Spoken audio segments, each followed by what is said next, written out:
দলে থেকে দলেরই ক্ষতি করার চেষ্টা, এই চেষ্টা ভালোভাবে নেবে না দল।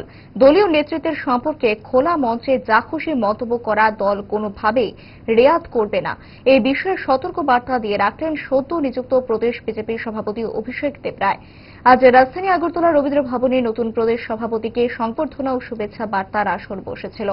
অনুষ্ঠানে দলের তরফ থেকে সংবর্ধনা জানাতে উপস্থিত ছিলেন রাজ্যের মুখ্যমন্ত্রী থেকে শুরু করে দলের সমস্ত বিধায়ক ও দলীয় কর্মকর্তারা।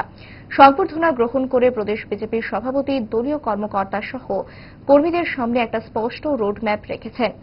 নরমে গরমে ইঙ্গিতে স্পষ্ট ভাষায় বুঝিয়ে দিলেন ছোঁয়াচে রোগ থেকে মুক্ত থাকতে। কাকড়া রাজনীতি যে নাপসন্দ তাও বেশ ভালো করেই মালুম করানোর চেষ্টা করেছেন তার বক্তব্যে। দেখুন কি বার্তা নতুন প্রদেশ সভাপতির। কর্মী এবং পার্টিকে ভালোবাসি, তাহলে ফেসবুকের মধ্যে যে বিচার সভা বসাই সেটাকে বন্ধ করতে হবে। আমি যদি কর্মী হই, আমি যদি পার্টির সত্যিকারের কর্মী হই, তাহলে আমি ফেসবুককে বিচার ব্যবস্থার জন্য কিভাবে আমি নিতে পারি? আমার বলার জায়গা আছে, আমার ক্ষোভ প্রকাশ করার জায়গা আছে, সেই জায়গায় আমাদের যেতে হবে। আর নাইলে কি হবে, পার্টি কিন্তু এগুলো খুব ক্লোজলি ফলো করে যে কার অ্যাক্টিভিটিস কি, কে কিরকম করছে। অনেকগুলো এজেন্সি ওখানে কাজ করছে।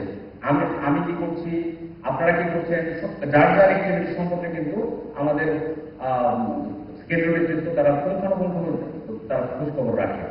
তো ফেসবুকে যদি আমি আমার পার্টিকে ভালোবাসি, আমি যদি একটা উদ্বোধন কর্তৃপক্ষ সম্পর্কে লিখে দিলাম ফেসবুকে, তাহলে কি এটা পার্টির জন্য ভালো হবে? একটা পার্টির জন্য ভালো হবে না। তাহলে কোন বিজেপি করি আমরা?